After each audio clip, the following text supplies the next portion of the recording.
Messieurs, dames, je m'étais rendu à Akihabara pour filmer quelques figurines qui arrivent, et qui sont d'ailleurs maintenant disponibles dans les Game Center et du coup via les vendeurs particuliers.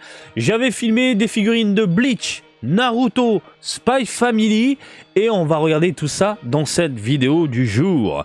Alors, du Juju qu'on peut retrouver si vous venez à Akihabara, si vous venez au Japon et que vous allez à Akihabara, vous pouvez voir ça chez Sega, chez Gigo. Chez Gigo, oh là là, ça me saoule parce que j'allais tout le temps chez Sega, du coup c'est resté en tête. Bref, c'est Gigo, ça se passe dans la petite ruelle, vous montez au 3e étage je crois, et il y a toujours cette exposition où vous avez le droit de prendre des photos, de filmer, de faire ce que vous voulez. Bref, c'est vachement cool. J'arrête de parler, let's go pour du Bleach, let's go pour du Spy Family, let's go pour du Naruto. Est-ce qu'il y a du lourd et du sympathique ? La réponse tout de suite. On commence avec une Vibration Stars de Bleach et comme vous pouvez le voir, elle n'est pas faux folle. Alors, ils ont vraiment un problème au niveau des visages, au niveau des mèches, au niveau de tout concernant vraiment la licence Bleach. En termes de figurines, de reproduction, de Juju, on se retrouve souvent avec des produits mal finis. Et là, c'est pas très beau. Une Vibration Stars d'Ichigo sous cet aspect avec une mâchoire ultra prononcée, c'est un gros non. Je sais pas ce que vous en pensez. De mon côté, voilà, j'ai le produit définitif sous les yeux.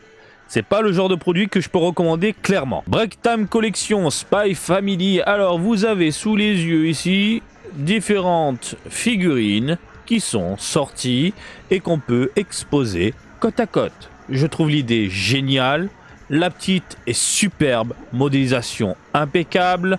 Franchement, rien à dire, même les couleurs, ça rend très bien. Et puis on a un rendu mat, globalement, plutôt plaisant.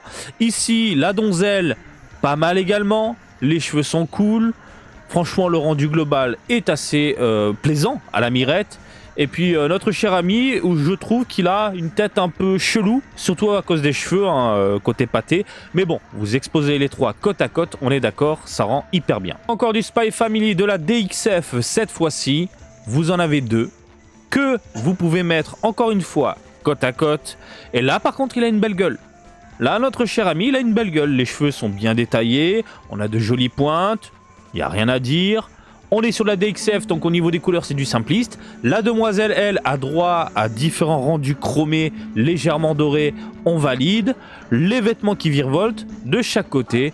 Voilà, si vous mettez tout ça dans une vitrine, ça claque. On passe du côté de Naruto, Naruto Top 99 et on commence avec un Kakashi assez plaisant. Voilà. Alors ce qui me dérange c'est surtout au niveau des textures. Ce côté ultra brillant, plastique dégueulasse, on a l'habitude de le voir. Par contre en termes de dynamisme et de modélisation, c'est pas mal. C'est pas mal. Rapport qualité-prix, je pense que ça fait plaisir d'avoir un tel produit à la maison et surtout d'avoir un Kakashi dynamique. Voilà. Donc vous le voyez, hein, la modélisation globale, ça va, c'est plaisant, c'est propre. Je vais vous montrer un petit peu l'arrière, voilà. Hop, sous cet angle-là, je trouve qu'il a un sacré regard. Ça le fait grandement. Je sais pas ce que vous en pensez, mais bref, moi de mon côté, je suis ultra fan. Vite fait, c'est sorti en février pour ceux que ça intéresse. On continue avec les Naruto Top 99. Hop là, hop là, hop là. Qu'est-ce que t'en penses? T'aimes bien ou t'aimes pas? Disons que là, en termes de réalisation, c'est pas le top, hein, même pas le top 99. Voilà, je trouve qu'on a des cheveux moins travaillés que le Kakashi, le visage est trop lisse, on a cet aspect un peu chewing-gum qui ressort absolument partout, ça brille dans tous les sens, les doigts de pied collés, la peinture qui dégueule, donc vraiment d'un produit à un autre, c'est dommage d'avoir des petites différences comme ça et on le voit malheureusement, voilà. Donc hop, je vous fais un petit zoom si la caméra veut bien se recentrer, voilà, nickel. Donc je sais pas ce que vous en pensez, mais moi de mon côté, je suis pas du tout emballé. Ah, de la Vibration Stars, messieurs, dames. On parle de Naruto, il est en mode éveillé là. Tu vois, là, il va péter des gueules. Là, il y a ce regard déterminé. Tu sais qu'il va rentrer dans le tas et ça va faire mal. J'aime beaucoup la modélisation globale. J'aime beaucoup le dynamisme. Par contre, on a des textures légèrement brillantes. Ça sent le plastique fatigué. Mais globalement, elle est vraiment pas dégueulasse. Franchement, elle est superbe. J'aime encore une fois ce que j'ai sous les yeux. Oh bon, on se retrouve avec le socle noir dégueulasse. Mais franchement, c'est pas mal. Et Naruto Shippuden, Effectrem, Sasuke 2. Sasuke 2. Alors, Effectrem, c'est quoi? C'est une gamme où il y a des effets. Il y a des effets, il y a des... Voilà, et c'est... c'est pas le top. C'est vraiment pas le top. Il a des doigts pâte à modeler knacky. Le visage, c'est très moyen. Les effets tout autour, c'est pas très plaisant. On dirait du slime qui brille. Et franchement, c'est le genre de figurine où tu mets maximum 5 €, quoi. Allez, la petite jointure pour ne pas changer dans les cheveux. Ils ont du mal, hein, du côté de Bandai et Sasuke. Hein. Et puis, voilà, quoi. C'est pas le genre de figurine que je recommande, clairement.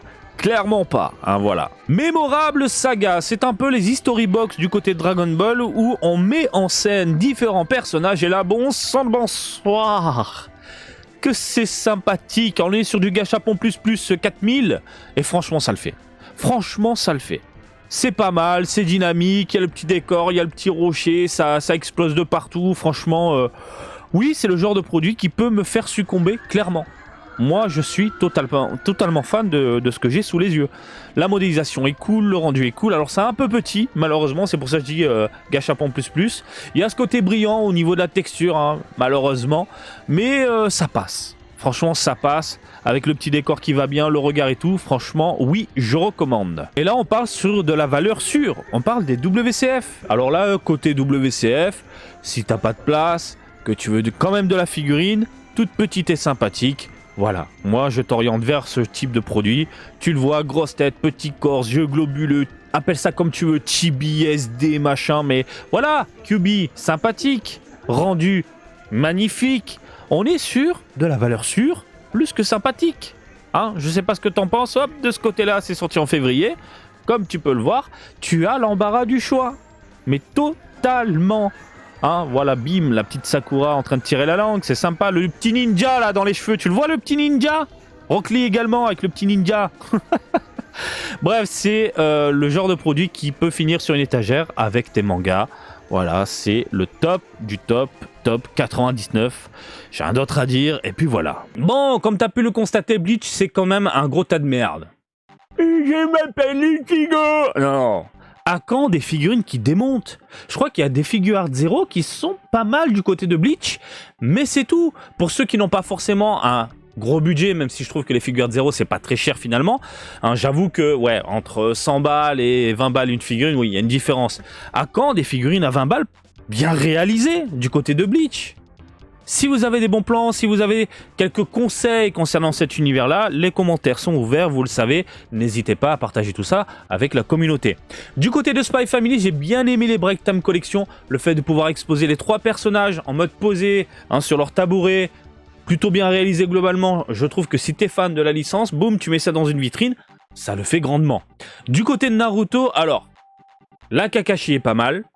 Tu l'as vu, c'est pas mal. Alors, il y a des défauts, certes. Mais c'est pas mal globalement.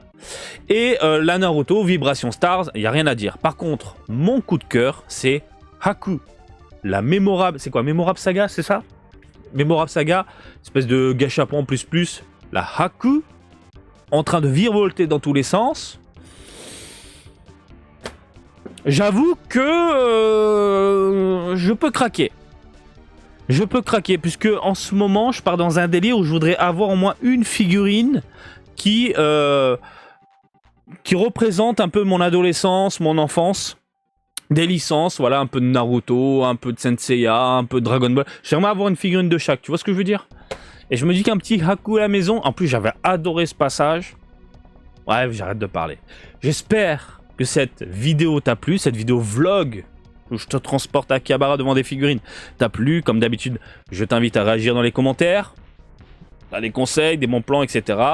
Et comme d'habitude, je t'invite à me suivre également sur Facebook, Twitter, Twitch et TikTok, Marty Japan. Et je te dis à très bientôt. Allez, salut, bisous, ciao, ciao!